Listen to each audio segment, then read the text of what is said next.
Alright, hello everyone and welcome back to Kottabos Space Program, where today we are having a look at the Vectura Space Technologies mod, which is being made by forum user Vectura. And what this glorious little piece of work looks to add into the game is, well, nothing really specific. It's one of those mod packs where it's just kind of a collection of parts the mod maker thought was interesting. And I enjoy that, so let's jump into the vehicle assembly building and have a look at what this one does offer.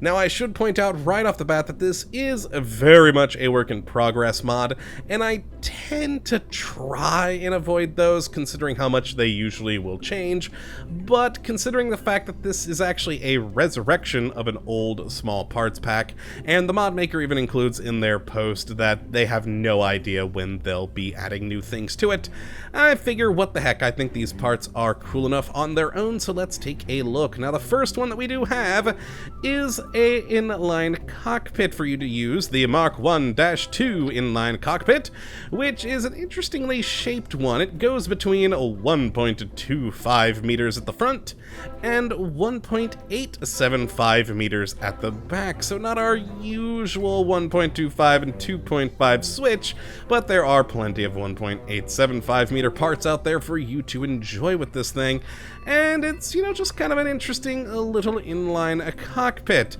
Pretty standard looking, of course, a Kerbin alike, which is always good.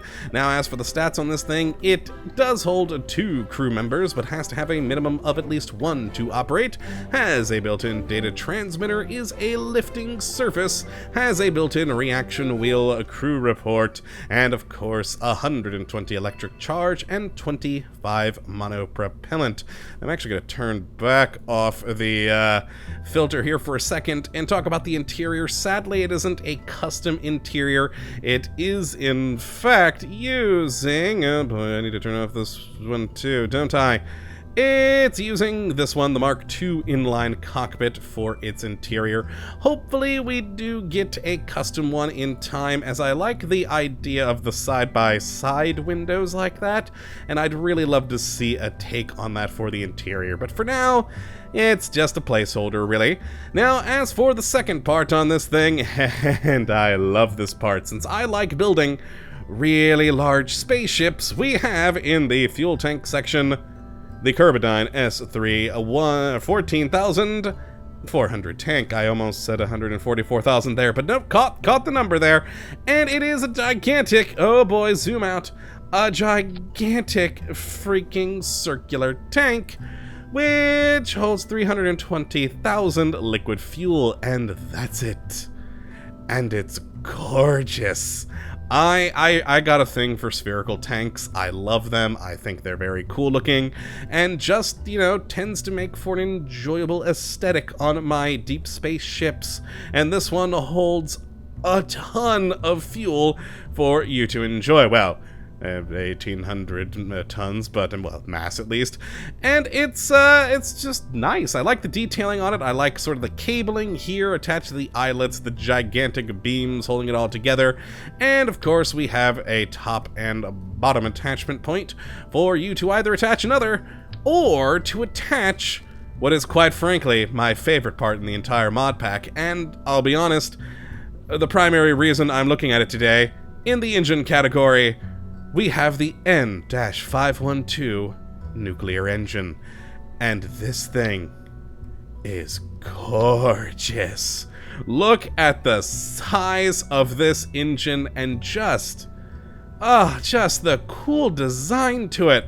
It is such an amazing looking engine. Now, as for its stats, it's 20 tons in mass, has a max thrust in vacuum of 1,200 kilonewtons with an ISP of 1,200, and will consume liquid fuel and electric charge. And, well, we're gonna have plenty of liquid fuel in this tank for it to use, and it's just such a cool looking engine.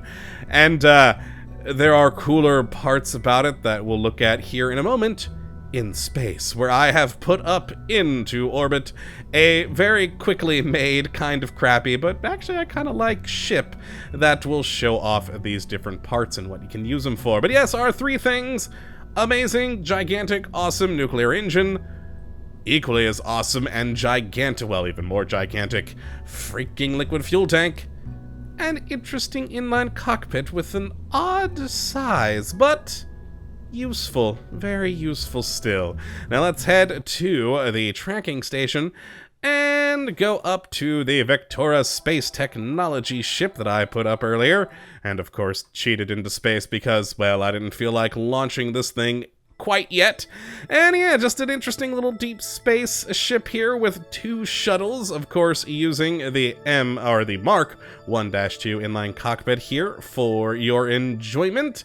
And actually, if we do go to the interior overlay, you can see that the interior of the placeholder cockpit sort of spilling out there.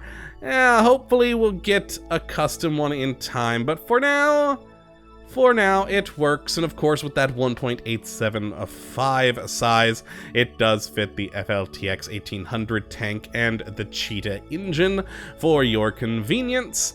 And then of course we have the gigantic, beautiful liquid fuel tank.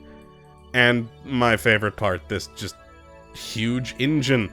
So let's turn it on, and I want you to pay attention to the ring. Watch the ring. There we go, throttling up. It spins. It's a giant heat exchanger that spins. Oh, I love it. I don't know why, but that just amuses me tremendously, that thing is a heat exchanger that spins. And yeah, there we go. If we turn on the engine a little, it'll spin nicely, but not heat up. Throttle up all the way. It heats up, so does this ball center portion here. And it's just gorgeous looking. I really do love that engine. That is something I most certainly will be using in a lot of my spaceships in the future. And now I all of a sudden have an idea of making an even larger ship with multiples of these in an array. My god, it would be beautiful.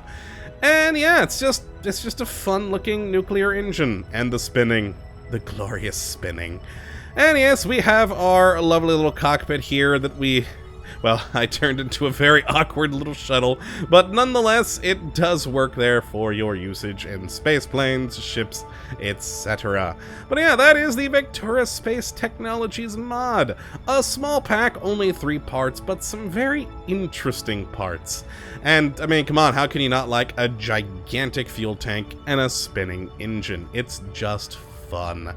But yeah, that's really it for this mod, all I can really go into talking about with it. So if you'd like to check out this mod for yourself, and I would definitely recommend that you go and do, you can take a look at the link in the description as per usual. But that is going to be it for today. I hope you all have enjoyed. You do come back for the next, but until that time, thank you for watching. And as always, have a good one. Now let's see if what catastrophically fails when I stage these shuttles. Oh!